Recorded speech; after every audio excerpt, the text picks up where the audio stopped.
Hi, I'm Bobby Kimbrough once again, and welcome to Off the Cuffs. Today we're very fortunate to have with us Chaplain Davis. He is the chaplain for the Forsyth County Sheriff's Office. Hi, and I want to welcome you to Off the Cuffs. Thank you, Sheriff. It's good to be here with you. So a lot of people are probably wondering, okay, they've had several guests, now they got a chaplain. What is that really about? What is a chaplain for?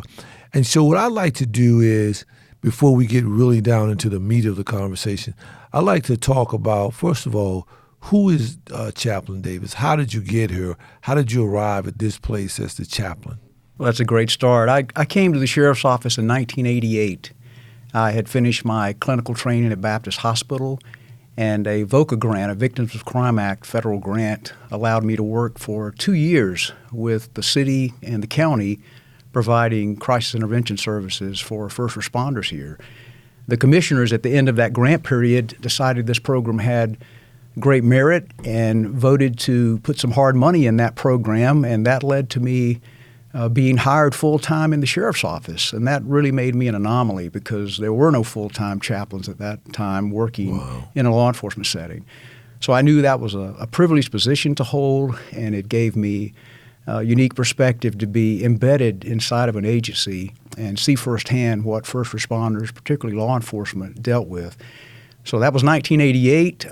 That same year, after being here just a few months, the city and county were rocked by the Michael Hayes shootings. We had 4 homicides, and I was very busy, as this agency was, during that entire period. And that, of course, left a big mark on this entire community.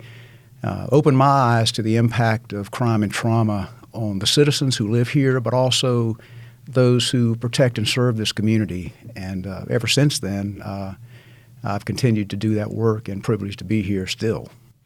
So you touched on something that very few people sometimes consider: crime, trauma, the effects.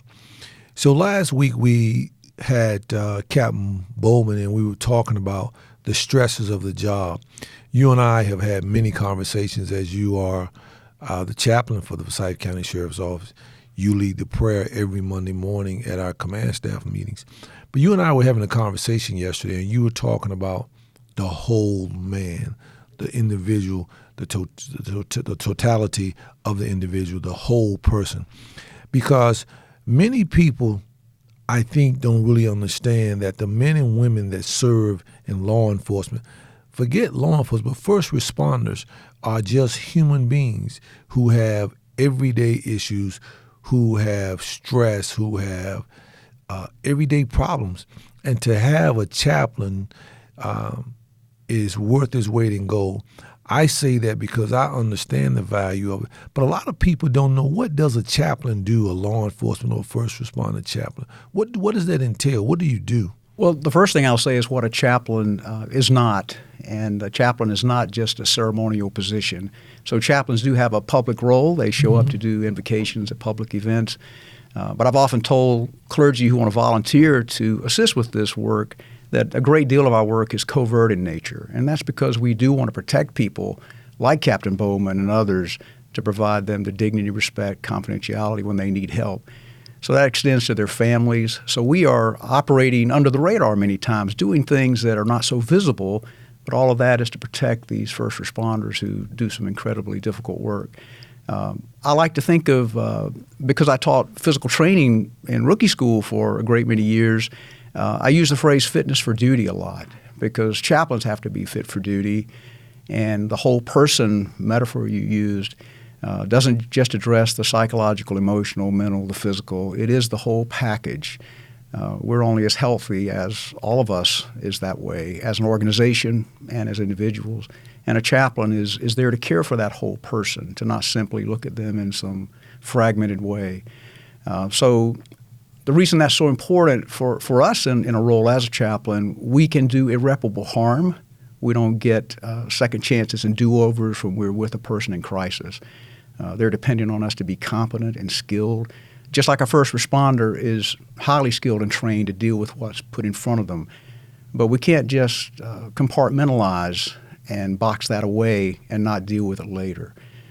So for professional reasons, we have to use that defense mechanism, but have a way to process what this experience has done to alter our lives. So chaplains can train others to do that, and we have to be mentors and practice that ourselves.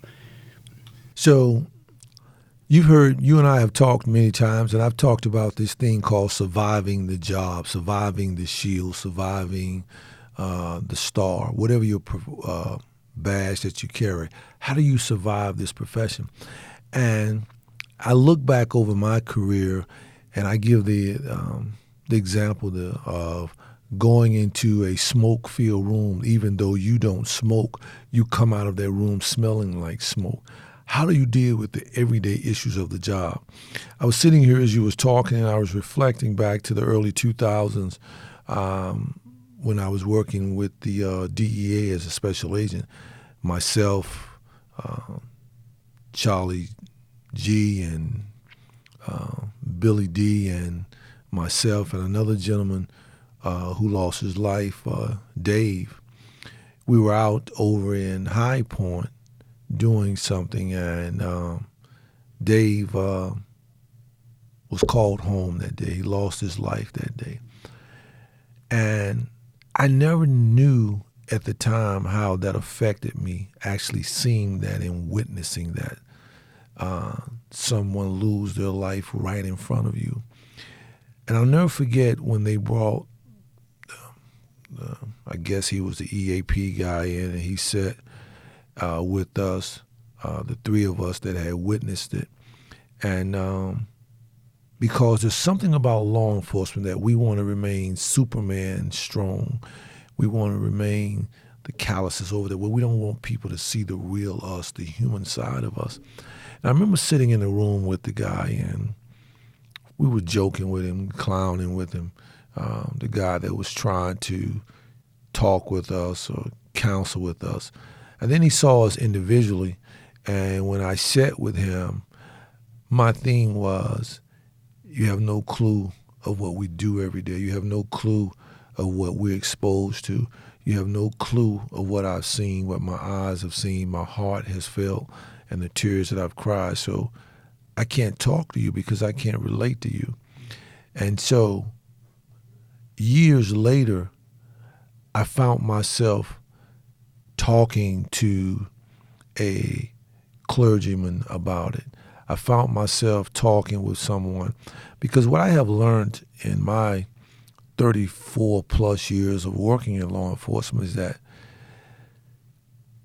every man and every woman at some point in this job will need someone to talk with. You know, we talk about the suicide rate that is very high among law enforcement professionals across the country. And I think that a chaplaincy program is vital in this day and time, because there's so much that we're learning about law enforcement and the effects of it, almost like a soldier. Because you think about it, a law enforcement professional sees the worst of human society and the best. And so, but how do they still function after being exposed to what they're exposed to? I know with you, I have called you on many occasions since December and said, hey, will you talk with this person? I want you to call them, go by and check on them. Because what I found out that people will talk to you from a totally different perspective than they will talk to me. And so I understand the value of a chaplaincy. Yes. Well, what has enabled this to happen in the past and continue today, with much thanks to you, is having a chaplain embedded in an agency like this is how you create webs of trust. And wherever there's high trust, anxiety is lessened. Raise anxiety, trust is diminished.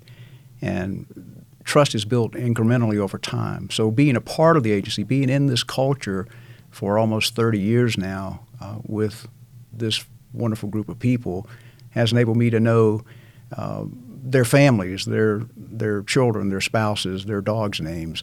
We've gone through good times, bad times, and I think when you know that someone is accessible, approachable, you're not EAP, you're not an 800 number to call to meet next week. You go to the point of need where that person is, always being extremely guarded about how I can protect that person who is already distrustful due to the nature of their job.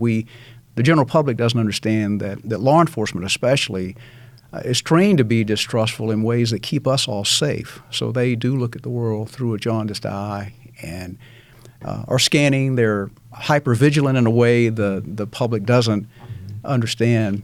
And but that creates some chronic stress for them that can accumulate over time.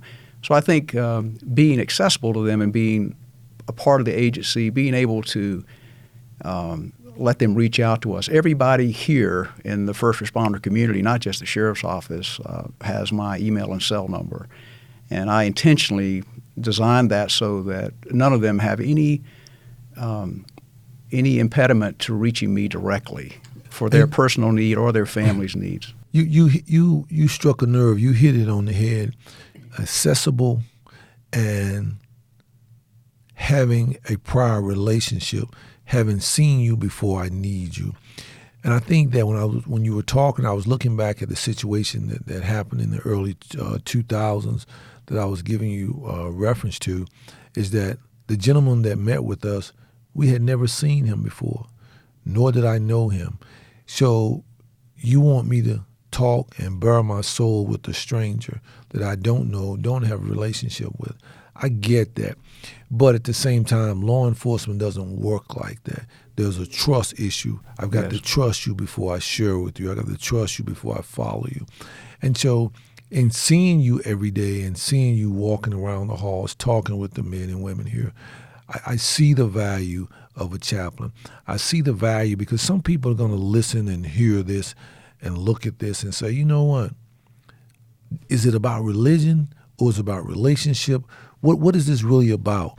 And what I will say is that it's about relationship. Yes. Because the fact of the matter that I can talk with you, I can share some things with you and know that they're held within confidence and that not have to worry about them being shared all over the agency, all over the city and the county, or what somebody needs. Maybe to me, that's invaluable. That's critical. You really define what privileged communication is. So unless somebody is a threat to themselves or someone else, they know that conversation stays in that room, in that space. And I think over time, showing by my history with those individuals that's how a chaplaincy program operates, that, again, accrues trust. The other piece, though, that's so critical, Sheriff, and you touched on it really, is a chaplain has to be appreciative of and understanding of the sensory exposure piece of this for first responders.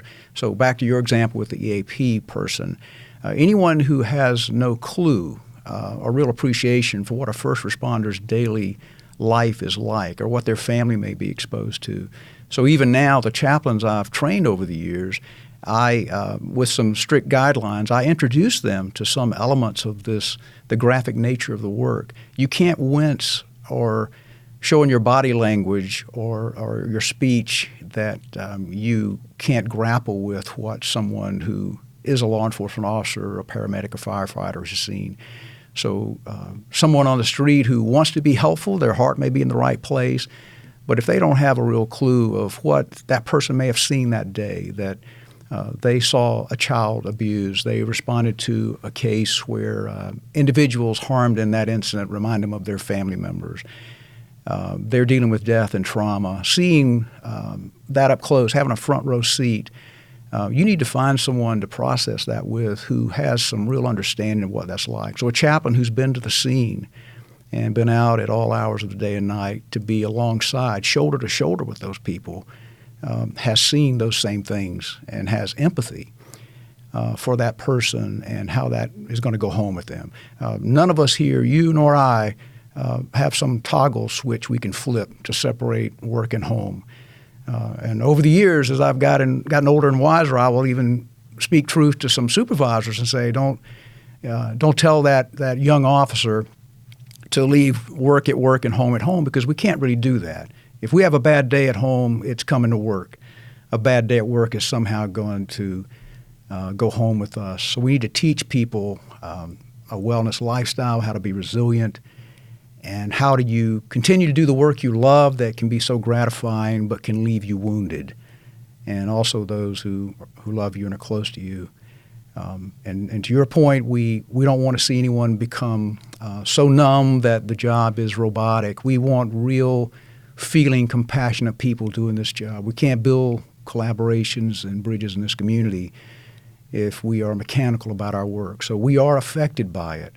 Our job is to find the tools to care for us, to survive emotionally these things that we're dealing with. I love your spirit. I love what you do. I love you because in 10 months I've come to know you. I've come to watch how you move. And I was thinking as you were talking, I've known two people personally in my 34 years, and if I thought it's probably more than two, but I've known two personally that took their lives. One took someone's life, then they took their lives. That worked with me at DEA, and we had a situation like that several months ago here in this area, and I was sitting here and I was thinking, you see people every day, and we say, well, how could they have done that, or why did they do that? And I look at my own life. A time in my life when I was dealing with a lot of issues, and I was at that place of confused, didn't know what to do, what my next move was going to be. I was in that valley of the unknown, not knowing if I was going to get back, if you know what I'm saying. And I wonder, had I not had someone to talk to, or had I not had someone to say, hey, you're a human being, it's all right to have these. Yes. Because in law enforcement, we go through this job thinking that we're invincible. We go through this job thinking that we solve everyone else's problems, but we can't solve our own problems. We go through this job with so many emotions, almost like the Clark Kent Superman, but yet that stress, that anxiety constantly builds within us.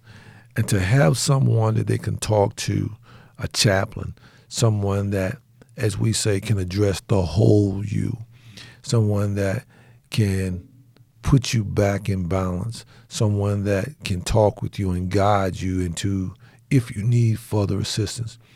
And so if I had my way, I think every law enforcement agency, every state, federal, local, municipality should have a chaplaincy program. Mm-hmm. And I say that because what we are learning about this profession, and even any profession, first responders, years ago, we did what we thought we knew. And in any profession, as it evolves, you start to study that profession and you realize that there are some things we can do better. There are some issues that we never address that are surfacing. And so by doing this and by learning as we go, growing as we go, we've come to a point to where we've got to address issues that make that officer better to serve the people in the community in which they are sworn to protect and serve and paid to do that job, and to do that job fair and without bias. Because I think that a lot of times we come to the table with a lot of issues already inside of us that cause us to do or make decisions. We make decisions based on our experience, our exposure, our intellect, and a lot of emotions that drive decision making. But for someone to have already addressed issues like you and I talked about yesterday, the whole person, I think that is key. And I think that we need more of that. We need more chaplains. And so that is one of the reasons that I'm very supportive of the program. And I think that from listening to Captain Bowman, if you haven't listened to him sitting here at the table on Off the Cuffs, you should go listen to it. And he talks about a lot of issues that you and I are talking about. He addresses some issues about how working in law enforcement has changed and affect him. And it affects all of us. I've told people many times when I've done workshops and conferences that I can remember over the years, especially when my children were smaller, I would go home at night after being out at a bad call or scene, And I would go sit in each of their bedrooms and just hold their hand, feel their pulse, because the world I had just left was incredibly altered by what had happened in that place. So as I said, it does go home, and it's imperative that we think of self-care not as just a good thing to do, but that for our own survival, to sustain ourselves in a job that every day can take something out of us. How do we put something back in that emotional bank when something's withdrawing something from us every day? And we tell the new hires here in the agency that you should start building your support system yesterday. What is so exciting on the front end, you have to know that you will be morally wounded by what you're going to see. So the work has many, many role shifts. You will have exhilarating experiences where the public is grateful for you. You just love your job. You wish you could do it forever.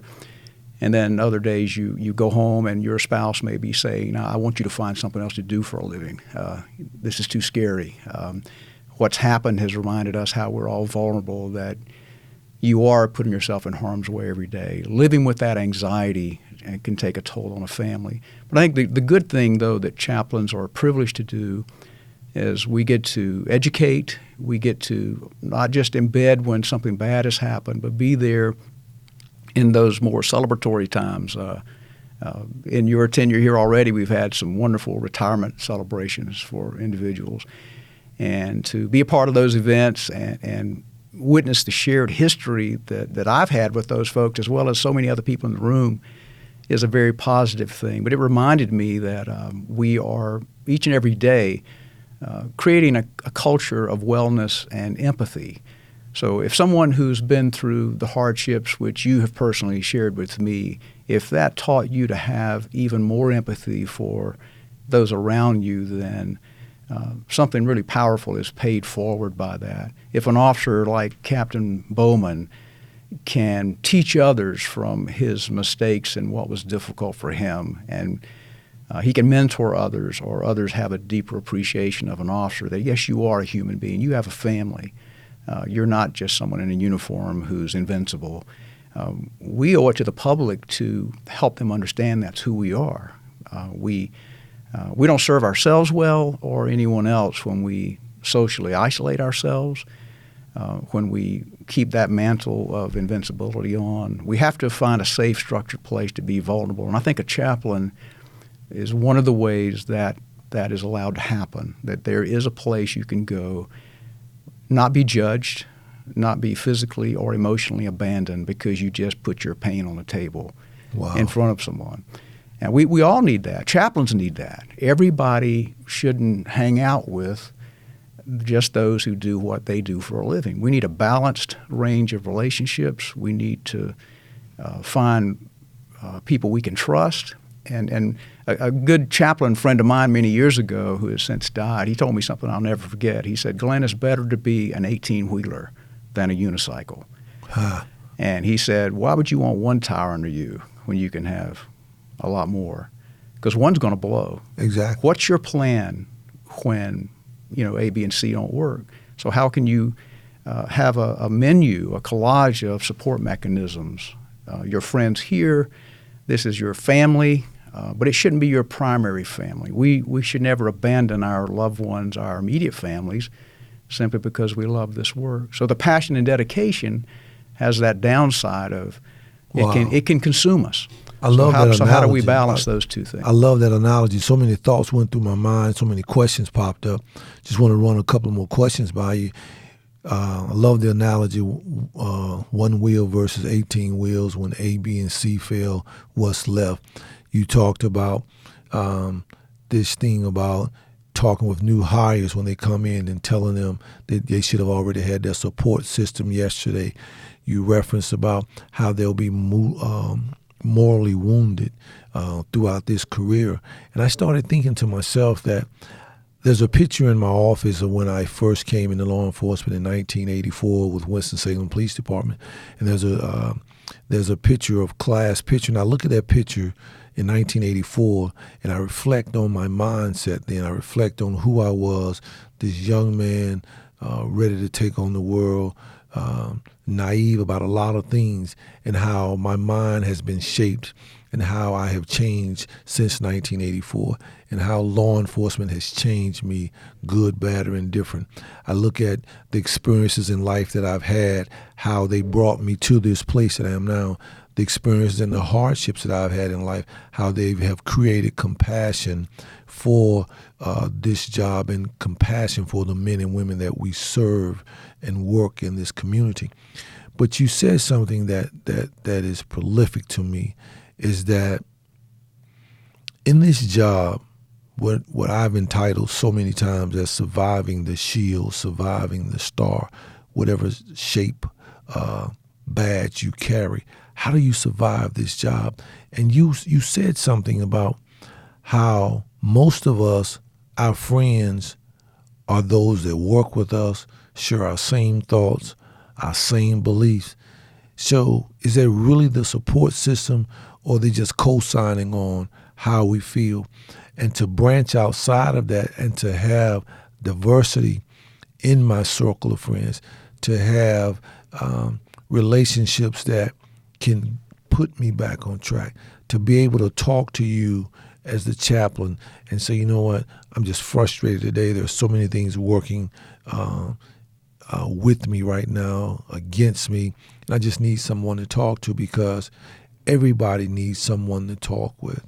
Everybody, every human being needs someone that they can talk with. I've talked about, I liken it to boxing. You know, every boxer, if you ever watch boxing, there's a cut doctor in the room, because life will cut you along the way. Who is your cut doctor? Who is someone that's going to put that Band-Aid, close that wound, talk with you, give you real information? And in law enforcement, we are judged. We're competing for promotions. We're competing for different specialized divisions.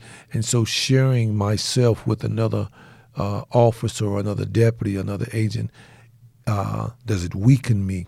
But the fact of the matter that I can go talk with the chaplain and know that that information is being held in privileged conversation, knowing that that person is concerned about me, knowing that that person has been trained how to deal with me, and more importantly, that person knows what I see and what I'm dealing with every day. Yeah.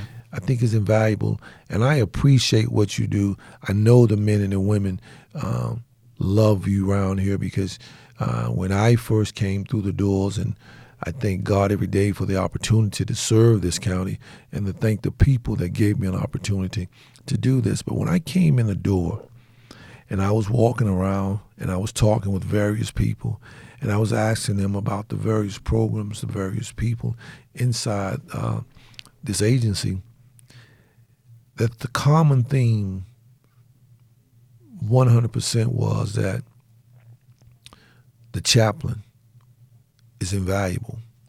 The chaplain is what we need.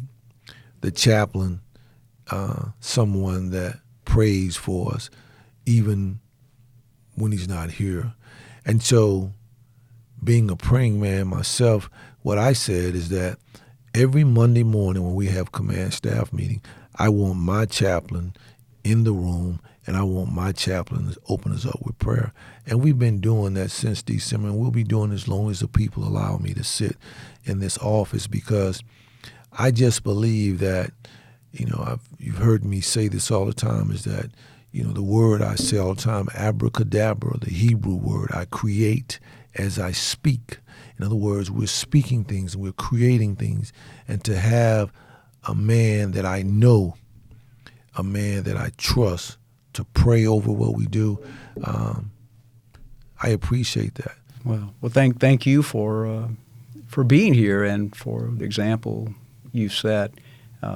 You've heard me say before that it's important to have your mind and body in the same place. Mm-hmm. So any time to pause or meditate, however someone chooses to use that space, is critical, because there's not many days, certainly not many weeks here, where we don't undergo some sensory exposure that, to the point you made, alters our worldview. There's a phrase out in the literature just called meaning making, where we have to metabolize a crisis. So when we gather in a space for whatever that meeting might be, we're all still dealing with what's traveled with us from the last place we were. So I think there are a lot of ways to give people opportunities to process, and one is to recognize, especially when the head of the agency can say that this is life-altering work, that we're not machines, that the work affects us. So how do we, in the midst of all these other resources, great technology, lots of other tools, our most valuable resource is our people. And if we can't care for them, the other things don't matter much. So true. And by extension, that has to involve their families. And so I was sharing with you just yesterday, I think, that we can think of workplace numbers and stats the same way, someone in HR would count positions. But I think you and I would agree that the way a chaplain does math is you look at that extended family. If you or I were injured or harmed in some way today, what would be our quick number of those who would be touched and impacted by that event? So we know that's true from the line of duty events you and I can recall over the years, how that shaped this community, scarred people, brought people together.